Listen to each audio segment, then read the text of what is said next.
Chapter 4: Sexual Perversion. There is something to be learned about sex from the fact that we possess a concept of sexual perversion. I wish to examine the idea, defending it against the charge of unintelligibility and trying to say exactly what about human sexuality qualifies it to admit of perversions. Let me begin with some general conditions that the concept must meet if it is to be viable at all. These can be accepted without assuming any particular analysis. First, if there are any sexual perversions, they will have to be sexual desires or practices that are in some sense unnatural, though the explanation of this natural/unnatural distinction is of course the main problem. Second, certain practices will be perversions if anything is, such as shoe fetishism, bestiality, and sadism. Other practices, such as unadorned sexual intercourse, will not be. About still others there is controversy. Third, if there are perversions, they will be unnatural sexual inclinations rather than just unnatural practices adopted not from inclination but for other reasons. Thus contraception, even if it is thought to be a deliberate perversion of the sexual and reproductive functions, cannot be significantly described as a sexual perversion. A sexual perversion must reveal itself in conduct that expresses an unnatural sexual preference. And although there might be a form of fetishism focused on the employment of contraceptive devices, that is not the usual explanation for their use. The connection between sex and reproduction has no bearing on sexual perversion. The latter is a concept of psychological, not physiological, interest, and it is a concept that we do not apply to the lower animals, let alone to plants, all of which have reproductive functions that can go astray in various ways. Think of seedless oranges.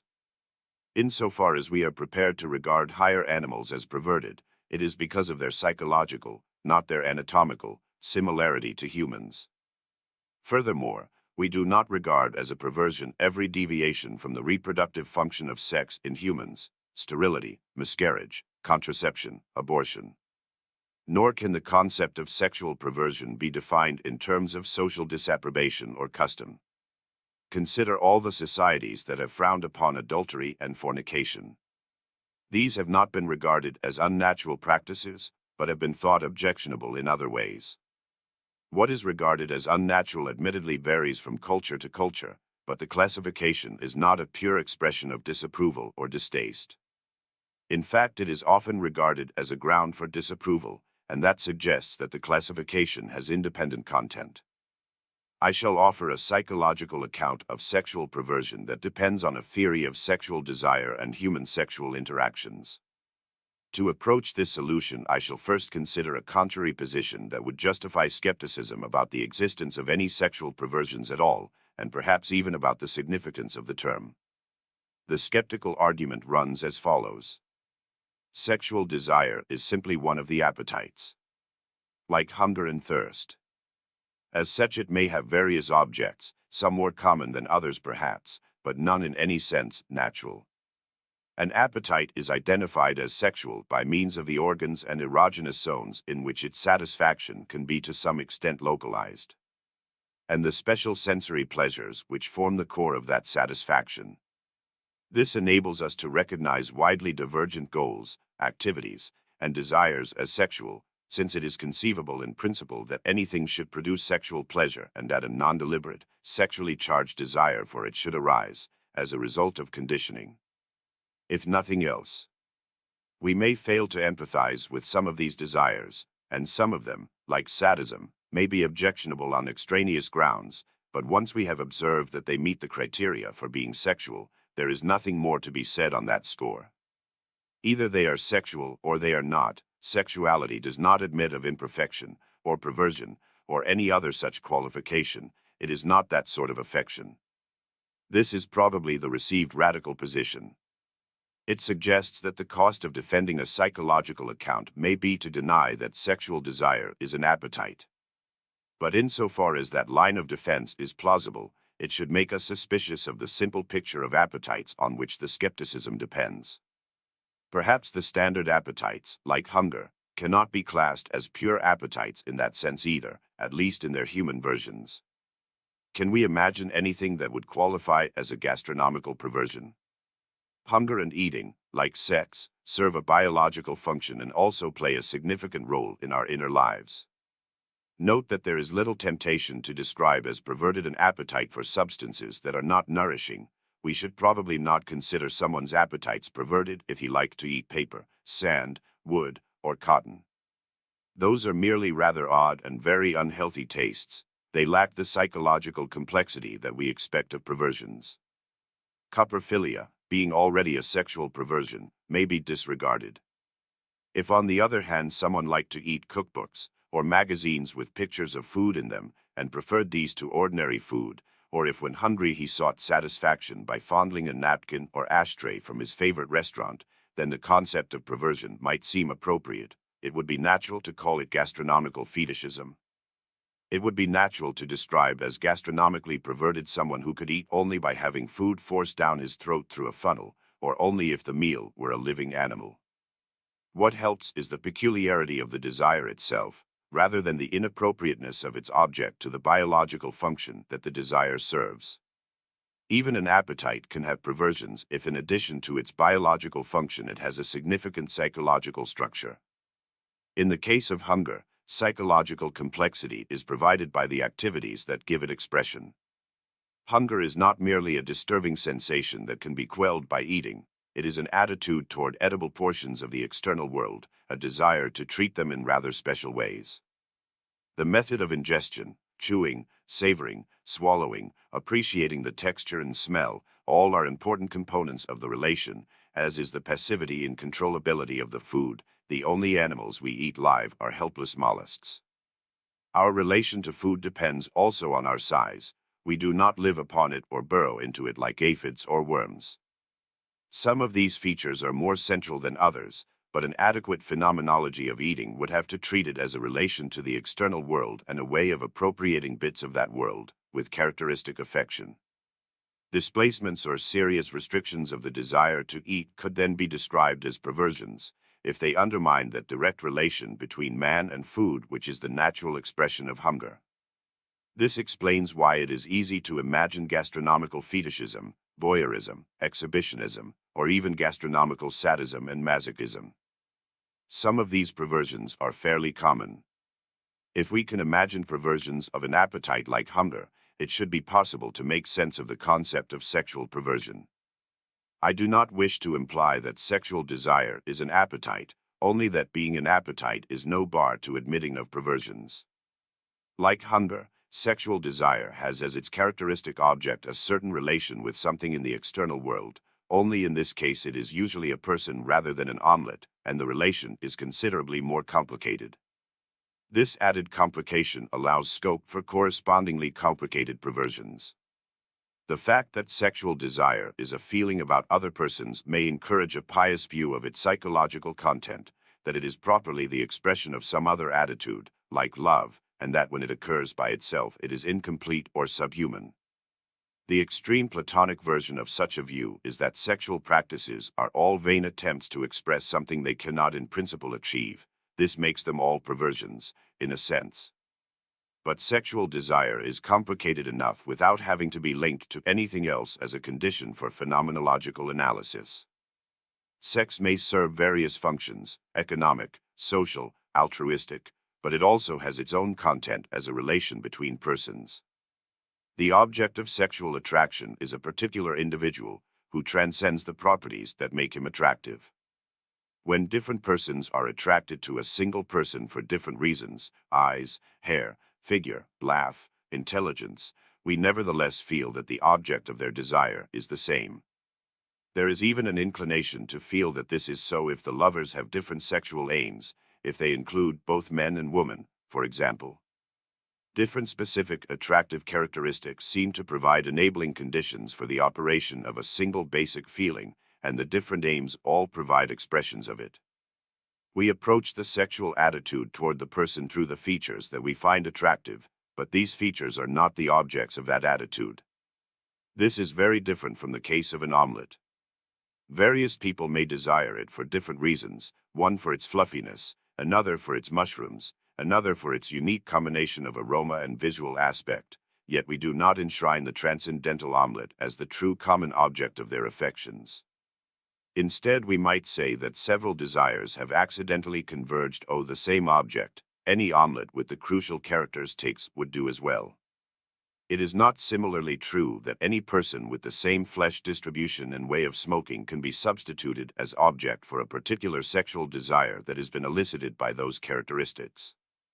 It may be that they recur, but it will be a new sexual attraction with a new particular object, not merely a transfer of the old desire to someone else. This is true even in cases where the new object is unconsciously identified with a former one. The importance of this point will emerge when we see how complex a psychological interchange constitutes the natural development of sexual attraction. This would be incomprehensible if its object were not a particular person, but rather a person of a certain kind. Attraction is only the beginning, and fulfillment does not consist merely of behavior and contact expressing this attraction, but involves much more. The best discussion of these matters that I have seen appears in Part M of Sartre's Being and Nothingness. Sartre's treatment of sexual desire and of love, hate, sadism, masochism, and further attitudes toward others depends on a general theory of consciousness and the body which we can neither expound or assume here. He does not discuss perversion, and this is partly because he regards sexual desire as one form of the perpetual attempt of an embodied consciousness to come to terms with the existence of others, an attempt that is as doomed to fail in this form as it is in any of the others, which include sadism and masochism, if not certain of the more impersonal deviations, as well as several non-sexual attitudes. According to Sartre, all attempts to incorporate the other into my world as another subject, i.e. to apprehend him at once as an object for me and as a subject for whom I am an object, are unstable and doomed to collapse into one or other of the two aspects. Either I reduce him entirely to an object, in which case his subjectivity escapes the possession or appropriation I can extend to that object, or I become merely an object for him, in which case I am no longer in a position to appropriate his subjectivity. Moreover, neither of these aspects is stable. Each is continually in danger of giving way to the other. This has the consequence that there can be no such thing as a successful sexual relation, since the deep aim of sexual desire cannot in principle be accomplished. It seems likely, therefore, that the view will not permit a basic distinction between successful or complete and unsuccessful or incomplete sex, and therefore cannot admit the concept of perversion. I do not adopt this aspect of the theory, nor many of its metaphysical underpinnings. What interests me is Sartre's picture of the attempt. He says that the type of possession that is the object of sexual desire is carried out by a double reciprocal incarnation, and that this is accomplished, typically in the form of a caress, in the following way. I make myself flesh in order to impel the other to realize for herself and for me her own flesh, and my caresses cause my flesh to be born for me in so far as it is for the other flesh, causing her to be born as flesh, Being in Nothingness, page 391, Sartre's italics. The incarnation in question is described variously as a clogging or troubling of consciousness, which is inundated by the flesh in which it is embodied. The view I am going to suggest, I hope in less obscure language, is related to this one, but it differs from Sartre's in allowing sexuality to achieve its goal on occasion and thus in providing the concept of perversion with a foothold. Sexual desire involves a kind of perception, but not merely a single perception of its object, for in the paradigm case of mutual desire there is a complex system of superimposed mutual perceptions, not only perceptions of the sexual object, but perceptions of oneself. Moreover, sexual awareness of another involves considerable self-awareness to begin with, more than is involved in ordinary sensory perception. The experience is felt as an assault on oneself by the view, or touch, or whatever, of the sexual object. Let us consider a case in which the elements can be separated. For clarity, we will restrict ourselves initially to the somewhat artificial case of desire at a distance. Suppose a man and a woman, whom we may call Romeo and Juliet, are at opposite ends of a cocktail lounge, with many mirrors on the walls which permit unobserved observation, and even mutual unobserved observation. Each of them is sipping a martini and studying other people in the mirrors. At some point Romeo notices Juliet. He is moved, somehow, by the softness of her hair and the diffidence with which she sips her martini, and this arouses him sexually. Let us say that X senses Y whenever X regards Y with sexual desire. Y need not be a person, and X's apprehension of Y can be visual, tactile, olfactory, etc., or purely imaginary. In the present example, we shall concentrate on vision. So Romeo senses Juliet, rather than merely noticing her. At this stage, he is aroused by an unaroused object, so he is more in the sexual grip of his body than she of hers. Let us suppose, however, that Juliet now senses Romeo in another mirror on the opposite wall, though neither of them yet knows that he is seen by the other. The mirror angles provide three-quarter views. Romeo then begins to notice in Juliet the subtle signs of sexual arousal, heavy-lidded stare, dilating pupils, faint flesh, etc.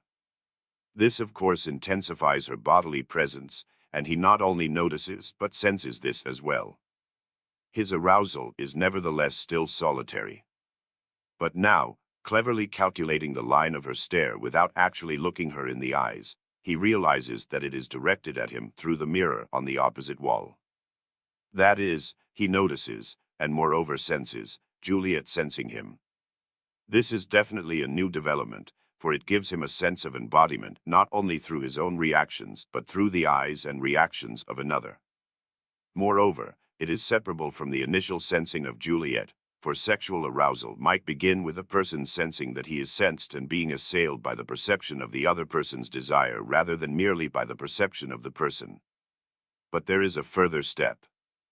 Let us suppose that Juliet, who is a little slower than Romeo, now senses that he senses her. This puts Romeo in a position to notice, and be aroused by, for arousal at being sensed by him. He senses that she senses that he senses her.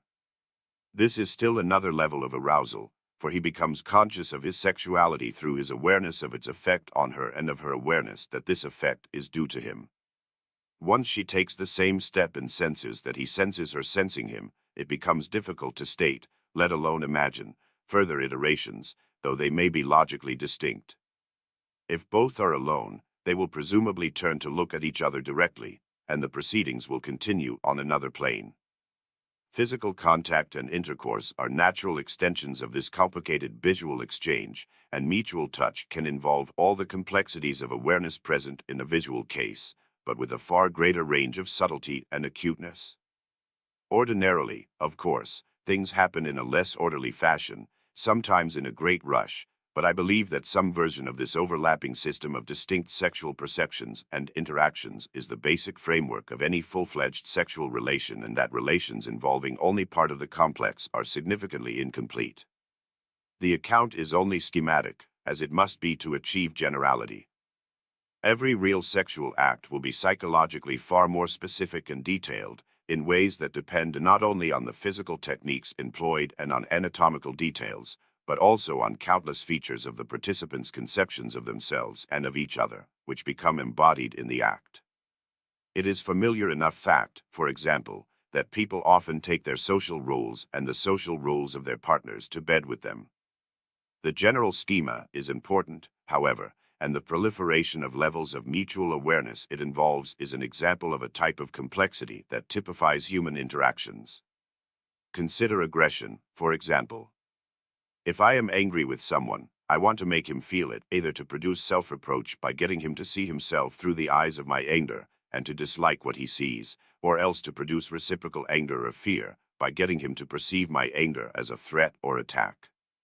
What I want will depend on the details of my anger, but in either case it will involve a desire that the object of that anger be aroused. This accomplishment constitutes the fulfillment of my emotion through domination of the object's feelings. Another example of such reflexive mutual recognition is to be found in the phenomenon of meaning, which appears to involve an intention to produce a belief or other effect in another by bringing about his recognition of one's intention to produce that effect. That result is due to H. P. Grice, whose position I shall not attempt to reproduce in detail.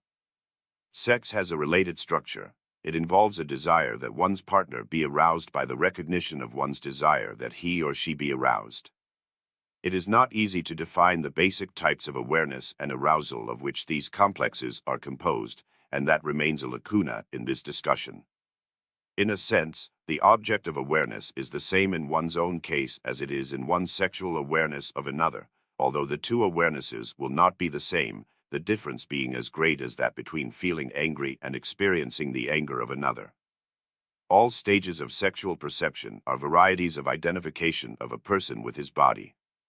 What is perceived is one's own or another's subjection to or immersion in his body, a phenomenon which has been recognized with loathing by St. Paul and St. Augustine, both of whom regarded the law of sin which is in my members as a grave threat to the dominion of the holy will. In sexual desire and its expression, the blending of involuntary response with deliberate control is extremely important. For Augustine, the revolution launched against him by his body is symbolized by erection and the other involuntary physical components of arousal.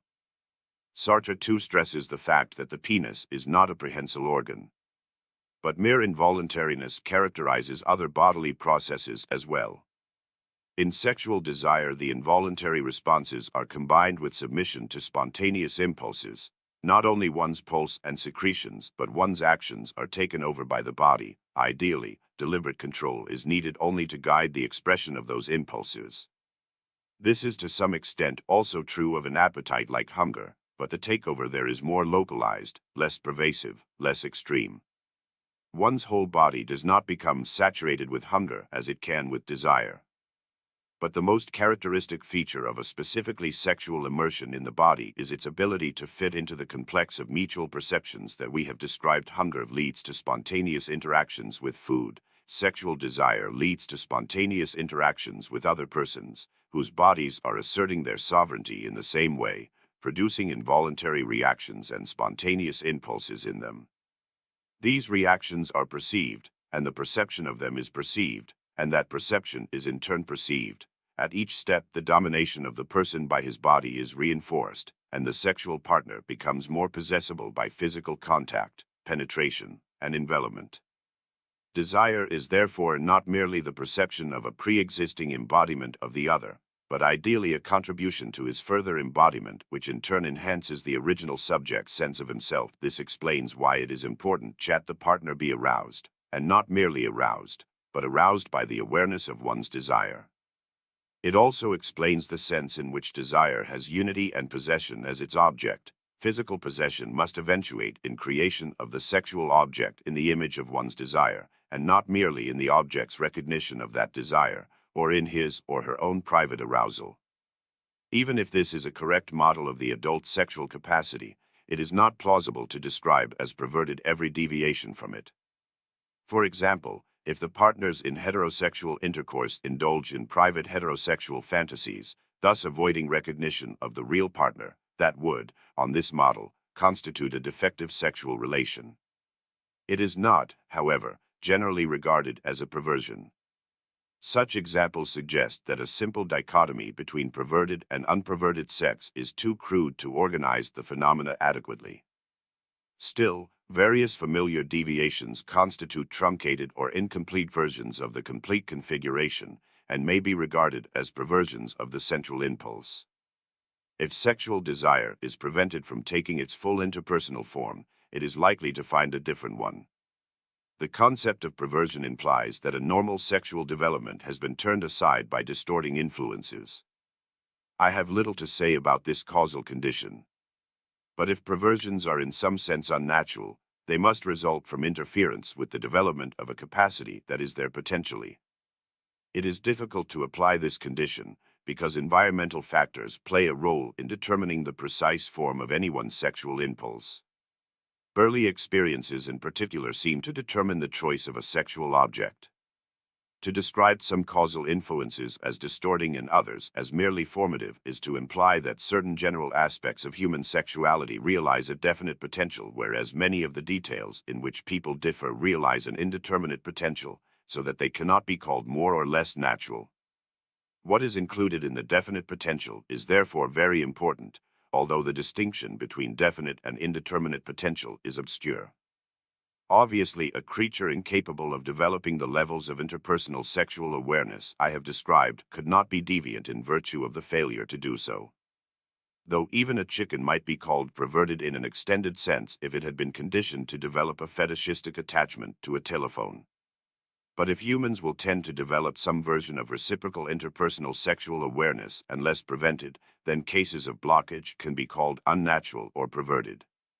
Some familiar deviations can be described in this way.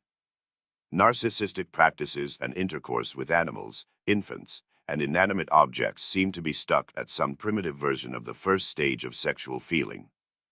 If the object is not alive, the experience is reduced entirely to an awareness of one's own sexual embodiment. Small children and animals permit awareness of the embodiment of the other, but present obstacles to reciprocity, to the recognition by the sexual object of the subject's desire as the source of his, the object's, sexual self-awareness. Voyeurism and exhibitionism are also incomplete relations. The exhibitionist wishes to display his desire without needing to be desired in return. He may even fear the sexual attentions of others. A voyeur, on the other hand, need not require any recognition by his object at all, certainly not a recognition of the voyeur's arousal. On the other hand, if we apply our model to the various forms that may be taken by two-party heterosexual intercourse, none of them seem clearly to qualify as perversions. Hardly anyone can be found these days to inveigh against oral genital contact, and the merits of boogery are urged by such respectable figures as D. H. Lawrence and Norman Mailer. In general, it would appear that any bodily contact between a man and a woman that gives them sexual pleasure is a possible vehicle for the system of multi-level interpersonal awareness that I have claimed is the basic psychological content of sexual interaction. Thus, a liberal platitude about sex is upheld. The really difficult cases are sadism, masochism, and homosexuality. The first two are widely regarded as perversions, and the last is controversial. In all three cases, the issue depends partly on causal factors. Do these dispositions result only when normal development has been prevented? Even the form in which this question has been posed is circular, because of the word normal. We appear to need an independent criterion for a distorting influence, and we do not have one. It may be possible to class sadism and masochism as perversions because they fall short of interpersonal reciprocity. Sadism concentrates on the evocation of passive self-awareness in others, but the sadist's engagement is itself active and requires a retention of deliberate control which may impede awareness of himself as a bodily subject of passion in the required sense. The Sade claimed that the object of sexual desire was to evoke involuntary responses from one's partner, especially audible ones. The infliction of pain is no doubt the most efficient way to accomplish this, but it requires a certain abrogation of one's own exposed spontaneity. A masochist, on the other hand, imposes the same disability on his partner as the sadist imposes on himself.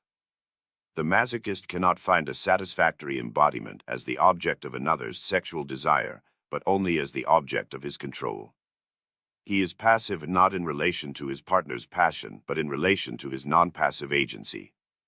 In addition, the subjection to one's body characteristic of pain and physical restraint is of a very different kind from that of sexual excitement. Pain causes people to contract rather than dissolve. These descriptions may not be generally accurate, but to the extent that they are, sadism and masochism would be disorders of the second stage of awareness, the awareness of oneself as an object of desire. Homosexuality cannot similarly be classed as a perversion on phenomenological grounds. Nothing rules out the full range of interpersonal perceptions between persons of the same sex. The issue then depends on whether homosexuality is produced by distorting influences that block or displace a natural tendency to heterosexual development. And the influences must be more distorting than those which lead to a taste for large breasts or fair hair or dark eyes. These also are contingencies of sexual preference in which people differ, without being perverted. The question is whether heterosexuality is the natural expression of male and female sexual dispositions that have not been distorted. It is an unclear question, and I do not know how to approach it. There is much support for an aggressive-passive distinction between male and female sexuality. In our culture, the male's arousal tends to initiate the perceptual exchange.